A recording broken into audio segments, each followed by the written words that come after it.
Olá, seja bem-vindo ao vídeo sobre pessoas com direito que acham que podem tudo. Caso tenha um relatado interessante, deixem R/relatando. Meu colega de trabalho brincou com meus arquivos e tentou me fazer sair.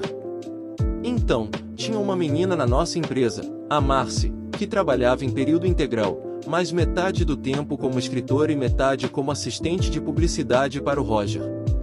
No começo, ela estava bem, mas eventualmente se tornou uma versão mini dele. Os dois estavam trazendo de volta o texto de publicidade para grandes e difíceis anúncios no último momento possível. Mais tarde, descobri que eles tinham esse texto de publicidade disponível há muito tempo e estavam propositalmente segurando, e não entregando. Pior ainda, a Marcy fez questão de me dizer que queria que um anúncio parecesse de uma forma, ou que a arte parecesse de uma forma, e quando eu fiz isso, ela voltaria e me diria que não era isso que ela tinha dito. Ela então diria que queria que parecesse completamente diferente. Às vezes, no final, ela voltaria à sua solicitação original. Foi nessa época que também percebi que anúncios arquivados e arquivos de arte estavam desaparecendo. Parte do meu trabalho no jornal era garantir que todos os arquivos eletrônicos fossem arquivados corretamente. Isso incluía histórias, arte, fotografias, anúncios, o próprio jornal, etc.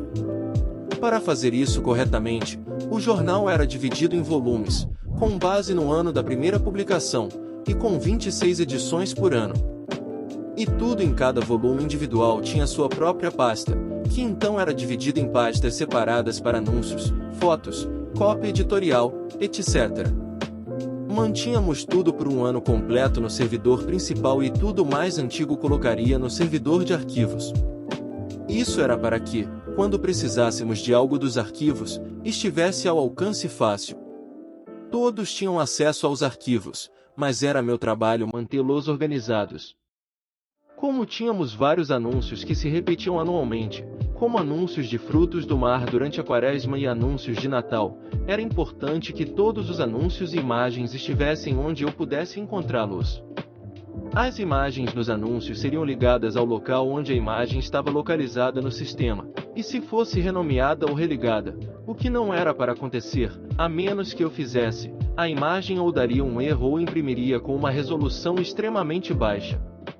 Mas como não era para ninguém estar entrando e fazendo isso, não tinha sido um problema até esse ponto.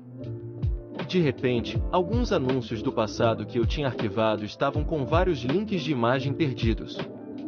Descobri que alguns deles tinham sido renomeados. Roger e Marcy admitiram ter feito isso para algumas, não todas, das imagens. Sua desculpa era que eles não gostavam do meu sistema de nomenclatura e achavam que deveriam ser chamados de outra forma. Porque aparentemente, renomeá-los para ING 128 genérico e ING Fish 3 era melhor do que nomear Street Gerald's Fish 1 e Street Gerald's Fish 2. Mas quando expliquei a eles que isso estava quebrando links e tornando difícil encontrar anúncios, e eles não poderiam fazer isso, eles disseram que parariam. Mas depois daquela conversa, ainda mais anúncios arquivados começaram a perder seus links para imagens. Perguntei de novo, mas ambos negaram ter feito isso. No entanto, eu continuei a encontrar imagens renomeadas. Eles chegaram a dizer que eu devo ser o responsável por isso e estar esquecendo. Roger até sugeriu que eu conversasse com meu médico sobre minha esquecibilidade ou começasse a tomar ginkgo biloba. De repente, em vez de apenas os anúncios acabarem sendo renomeados, eles começaram a desaparecer completamente. Encontrei alguns que foram movidos para locais estranhos, mas outros tive que gastar horas procurando de onde vinha a arte original ou recriando no Photoshop, manualmente, a partir de imagens extremamente pichiladas. Mais horas extras, mais frustração e, neste ponto, eu estava gastando mais tempo chorando do que não. E novamente, Marcy e Roger afirmaram que eu deve ter movido ou excluído por acidente, ou renomeado e esquecido, etc. Meu já alto nível de pressão arterial disparou, como um 72129, mesmo com meus medicamentos para pressão arterial. Minha saúde mental, emocional e física mergulhou. Eu voltei a jogar comida fora e a cair de novo na minha voltei a me auto-prejudicar, mas não tão mal quanto no passado, para eu não explodir no trabalho. E quase voltei a fumar. Por que diabos asma e bronquite crônica quando minha sanidade estava em jogo? Basicamente, desliguei no trabalho e apenas fiz meu trabalho. Enquanto isso, Roger e Marcy continuaram a ser críticos e a me provocar em qualquer maneira que pudessem.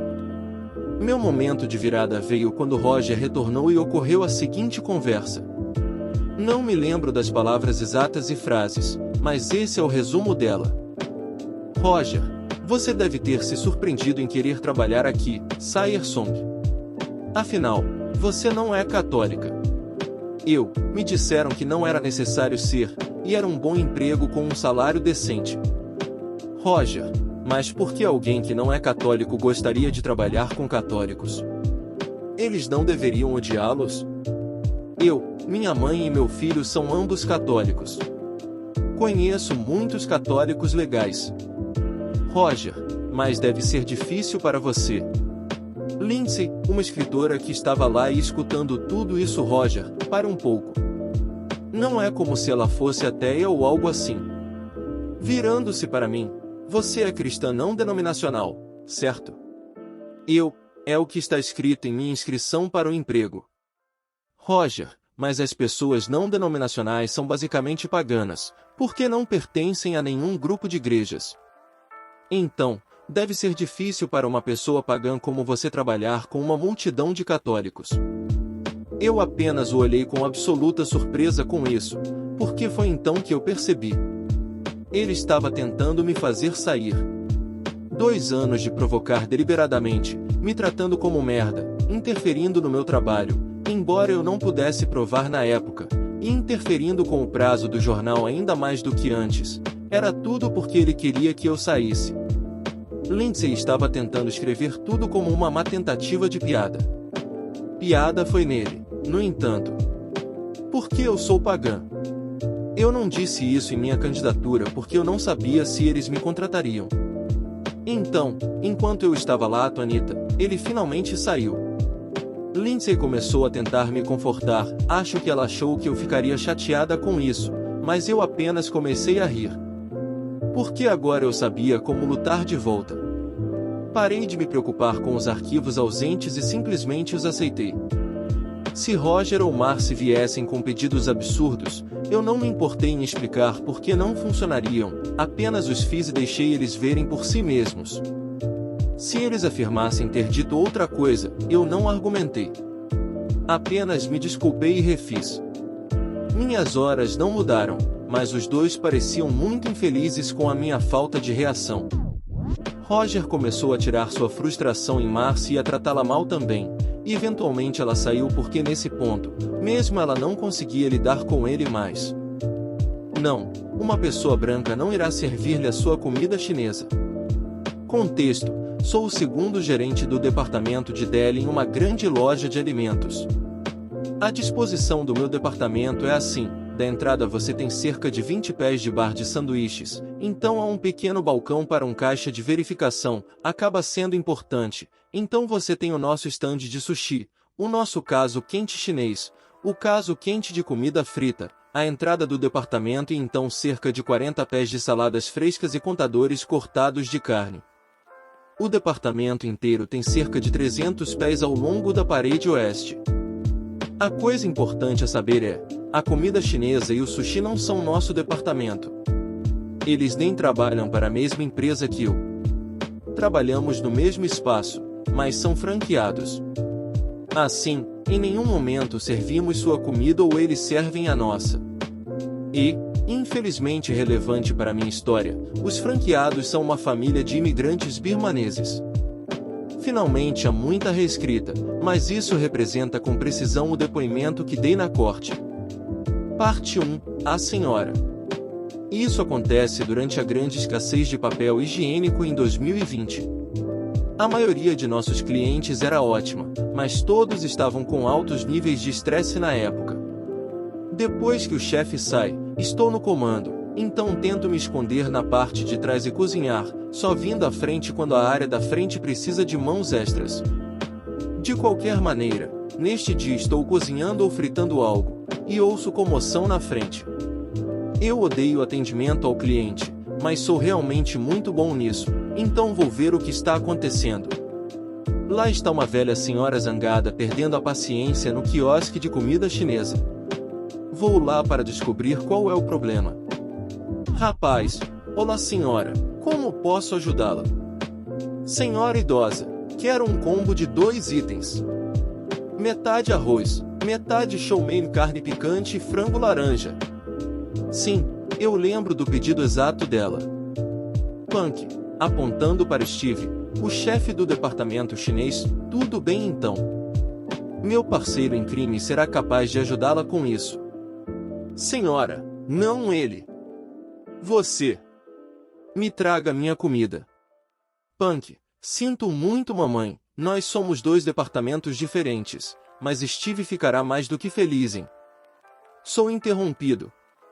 Senhora, eu quero que você me atenda. Não ele.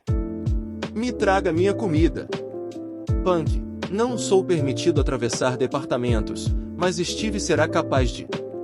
Sou interrompido novamente. Senhora, eu não quero que esse, inserir palavra ofensiva para asiáticos, toque na minha comida. Traga agora. Isso continua por mais algumas trocas. A ideia é que eu tento acalmá-la, ela continua exigindo que eu a ajude, então vou para meu padrão e chamo um gerente pelo interfone. Ela continua gritando, o gerente chega e eu tento explicar a situação a ele enquanto ela ainda está gritando. Mais palavrões racistas o tempo todo. Ele tenta 3 ou 4 vezes conversar com ela, a senhora idosa raivosa apenas continua gritando por uma pessoa branca para conseguir sua comida em vez dessa ofensa. Vocês deveriam saber que meu gerente na época era um grande samoano. Para seu crédito, ele tentou acalmá-la 2 ou 3 vezes. Ela continuou gritando e então ele a silenciou. Mamãe, você não está autorizada a fazer compras aqui hoje. Por favor, deixe o estabelecimento. Adivinha o que? Ela continuou gritando palavrões e fazendo exigências. Neste ponto, outros clientes estavam xingando ela. Eu estava tentando fazê-los calar a boca, polidamente, enquanto meu gerente de loja apenas insistia que a senhora não pode fazer compras aqui hoje. E a velha irritada acaba por desistir e sair furiosa, nunca calando a boca. Ela vai processar a gente todos, vamos ser demitidos, todas as palavrões, tudo isso. Ela também é muito insistente de que seu filho vai nos fazer pagar nos matar, também é importante para mais tarde. E ela está saindo, eu sou inspirado. Vocês veem, eu faço atendimento ao cliente baseado em um roteiro rigoroso. Parte desse roteiro é o sentimento de despedida. Você sempre deixa o cliente saber o quanto você aprecia ele ter feito compras conosco. Então, enquanto meu muito grande chefe samoano está usando sua massa para gentilmente conduzir a velha irritada para fora da loja, eu grito a plenos pulmões, obrigado por fazer compras na empresa. Por favor, volte novamente. Não vou mentir para vocês e dizer que todos aplaudiram, mas algumas pessoas riram bastante com a situação. Como um comediante de stand-up fracassado, eu gostei disso. Depois que ela finalmente saiu, meu chefe veio até mim, porra Punktug. Quando você falou aquilo eu quase não consegui me conter de rir. Vamos voltar ao trabalho e limpar esta fila. Então fizemos isso. Alguns clientes me elogiaram pelo jeito como eu lidou com a situação, o que é legal. Mais importante ainda, meus colegas, que eu considero muito, também mostraram seu apreço. Isso significa muito para mim, então isso foi muito legal. Em geral, foi um ótimo final para a história, mas enfim, isso não se acontece nunca. Obrigado por assistir, deixe sua opinião sobre os relatos nos comentários, esse vídeo foi feito com muito carinho, muito obrigado.